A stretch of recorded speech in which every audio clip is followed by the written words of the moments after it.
এই মাদ্রাসার হুজুর এবং শিক্ষকরাই ইমারতে ইসলামিয়ার টপ টু বটম গোটা প্রশাসন সবকিছু তারা পরিচালনা করছে। সুষম অর্থনীতি প্রণয়নে মুহাম্মদুর রাসূলুল্লাহ সাল্লাল্লাহু আলাইহি ওয়াসাল্লামের অবদান, এই ক্ষেত্রে আমি দুটি উদ্ধৃতি উপস্থাপন করছি। রাসূল সাল্লাল্লাহু আলাইহি ওয়াসাল্লাম যে অর্থ ব্যবস্থা বিশ্ব মানবতার কল্যাণে প্রবর্তন করেছিলেন, শুধু প্রবর্তন না, প্রতিষ্ঠিত করেছিলেন, তার অন্যতম মৌলিক দুটি নীতিমালা ছিল কাইলা ইয়াকুনা দুলাতাম বাইনাল আগনিয়াই মিনকুম, সম্পদ যেন সমাজের কোন নির্দিষ্ট একটি শ্রেণীর হাতে কুক্ষিগত না হয়ে যায়। এটা ছিল রাসূল সাল্লাল্লাহু আলাইহি ওয়াসাল্লামের পূর্ণ অর্থ ব্যবস্থার মৌলিক একটি নীতিমালা। সম্পদ কোনো একটা বিশেষ শ্রেণীর কাছে বৈধভাবেও কুক্ষিগত হতে পারবে না। অবৈধভাবে দুর্নীতির মাধ্যমে, ঘুষখুরি সুদখুরির মাধ্যমে অথবা সম্পদ পাচারের মাধ্যমে, এর মাধ্যমে সম্পদ কুক্ষিগত করার তো প্রশ্নই আসে না। যে রাষ্ট্র ব্যবস্থায় আল্লাহ রাসূল সাল্লাল্লাহু আলাইহি ওয়াসাল্লাম প্রণীত অর্থ ব্যবস্থা কার্যকর হবে, সেই রাষ্ট্র ব্যবস্থার ধনী থেকে দরিদ্র পর্যন্ত প্রতিটি মানুষ যার যার নিত্য প্রয়োজন পূরণ করার প্রয়োজনীয় অর্থের সরবরাহ তার কাছ পর্যন্ত পৌঁছে যাবে। অর্থ ব্যবস্থার স্বাভাবিক গতি নেই। এমনকি আমরা জানি যে যাকাত প্রদান করা মানুষের প্রত্যেকটি সম্পদশালী মানুষের জন্য ফরজ। আল্লাহ রাসূল সাল্লাল্লাহু আলাইহি ওয়াসাল্লামের সুস্পষ্ট ঘোষণা রয়েছে, তিরমিজি শরীফ সহ অনেকগুলো হাদিসের কিতাবের মধ্যে হাদিসটি বর্ণিত, যে নবীজি সাধারণ দরিদ্র মানুষের অর্থনৈতিক নিরাপত্তা নিশ্চিত করার জন্য যে একটি মূলনীতি ঘোষণা করেছেন, সেটি হলো যে ইন্না ফিল মালি হাক্কান সিওয়াজ যাকাত, দরিদ্র মানুষের প্রয়োজন পূরণ করার জন্য ধনীদের সকল সম্পদের মধ্যেই দরিদ্রদের অধিকার রয়েছে। দরিদ্র কোনো মানুষ যদি তার জীবন মরণের সংকট দেখা দেয়, তার জীবন বাঁচানোর প্রশ্ন চলে আসে, তার সন্তানের জীবন বাঁচানোর প্রশ্ন চলে আসে, তাহলে ধনী শুধুমাত্র যাকাত দিয়ে ক্ষান্ত থাকতে পারবে না, বরং এলাকার ধনীদের সকল সম্পত্তিগুলো দরিদ্রদের জীবন বাঁচানোর পরিমাণ প্রয়োজন পূরণ করার জন্য সকল সম্পদ প্রয়োজনে বাজেয়াপ্ত হয়ে সকল দরিদ্রের মধ্যে বণ্টিত হবে। ইসলাম প্রদত্ত এই অর্থ ব্যবস্থা, রাহমাতুল লিল আলামিন সাল্লাল্লাহু আলাইহি ওয়াসাল্লাম প্রণীত অর্থ বন্টনের এই নীতি যদি আজকের এই পৃথিবীতে বাস্তবায়িত হতো, তাহলে এই পৃথিবীর কোন জায়গায় একজন দরিদ্র মানুষও অনাহারে অর্থাহারে দিনাতিপাত করত না। কাজেই আজ এই যে অর্থ ব্যবস্থা নিয়ে পৃথিবীতে এখন যে পুঁজিবাদী অর্থ ব্যবস্থার যে পশ্চিমা সভ্যতার কাছে আজকে আমরা পৃথিবীবাসী, গোটা দুনিয়া আজ তাদের হাতে জিম্মি। এজন্যই তারা সমাজ থেকে রাসূল সাল্লাল্লাহু আলাইহি ওয়াসাল্লামের আদর্শের কার্যকারিতাকে বিনষ্ট করতে চায়। এজন্যই, কারণ পশ্চিমা সমাজ ব্যবস্থার সকল অন্যায় এবং অবিচারের মূল হলো তাদের পুঁজিবাদ। সারা পৃথিবী থেকে অল্প কিছু মানুষের কাছে সম্পদ কুক্ষিগত করে রেখে সেই সম্পদ সীমাহীনভাবে ভোগ বিলাসিতায় মত্ত হওয়াটাই পশ্চিমা সভ্যতার মূল কথা। এজন্যই তারা আল্লাহ রাসূল সাল্লাল্লাহু আলাইহি ওয়াসাল্লামের জীবন আদর্শকে ভয় পায়।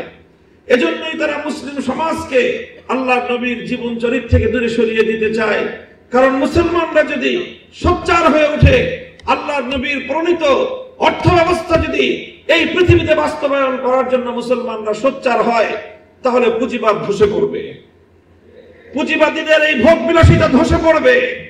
পুঁজিবাদীদের দেশে আরেক দেশ থেকে সম্পদ লুটপাট করে বেগম পাড়া করবার কোনো সুযোগ থাকবে না। পুঁজিবাদী দেশগুলোর কর্ণধাররাও মুসলমানদের কাছে জবাবদিহিতার কাঠগড়ায় দাঁড়িয়ে যেতে বাধ্য হবে। এজন্যই তারা রাসূল সাল্লাল্লাহু আলাইহি ওয়াসাল্লামের সিরাতকে মুসলিম সমাজ থেকেও বিদায় করে দেওয়ার সব ধরনের আয়োজন করছে। এই পরিপ্রেক্ষিতে আমাদের ঐতিহাসিক দায়িত্ব এবং কর্তব্য এসে দাঁড়ায় যে আমরাও তারা যেটা চাচ্ছে তাদের প্রতি কোন ধরনের ভয় ভীতি আমাদের অন্তরের মধ্যে রাখা চলবে না। পশ্চিমা সভ্যতার, ইউরোপ এবং আমেরিকার যে ভীতি এবং তাদের যে রব, তাদের প্রতি যে একটি আমাদের অন্তরের মধ্যে একটি হীনমন্যতা রয়েছে, মুসলিম জাতিকে আজকে এই হীনমন্যতা থেকে বেরিয়ে আসতে হবে। তাকিয়ে দেখো, আমাদেরকে অনেকে বলে যে আপনাদের কাছে আজকের আধুনিক এই পৃথিবীতে আপনাদের কাছে বাস্তবায়ন করার মতো কি অর্থ ব্যবস্থা আছে? এতদিন পর্যন্ত আমরা তাত্ত্বিক কথা বলতাম, এখন বলবো তাকায় দেখো, ইমারতে ইসলামিয়া মোল্লারা পরিচালনা করছে, দেওবন্দি উলামায়ে কেরাম পরিচালনা করছে। সেখানকার এই মাদ্রাসার হুজুর এবং শিক্ষকরাই ইমারতে ইসলামিয়ার টপ টু বটম গোটা প্রশাসন সবকিছু তারা পরিচালনা করছে। তোমাদের মধ্যে তো ডক্টর সেখানে নাই। তাকায় দেখো আজকে তোমার বাংলাদেশের, আমি ডক্টর ইউনূস সাহেবকে অ্যাড্রেস করে বলি, আপনার বাংলাদেশের অর্থনীতির গতি দেখেন, প্রবৃদ্ধির তুলনা করেন ইমারতে ইসলামিয়ার অর্থ ব্যবস্থার সঙ্গে, মাথা হেট হয়ে আসবে, লজ্জায় মাথা নিচু হয়ে আসবে আপনাদের। আজ ইমারতে ইসলামিয়া সারা পৃথিবীতে অর্থনৈতিক প্রবৃদ্ধির রোল মডেল হিসেবে সারা দুনিয়ার সামনে আদর্শ স্থাপন করেছে, এবং এটা হয়েছে শুধুমাত্র মুহাম্মদ আরবি সাল্লাল্লাহু আলাইহি ওয়াসাল্লাম প্রণীত অর্থনীতির নীতিগুলো অনুসরণ করার বদৌলতে।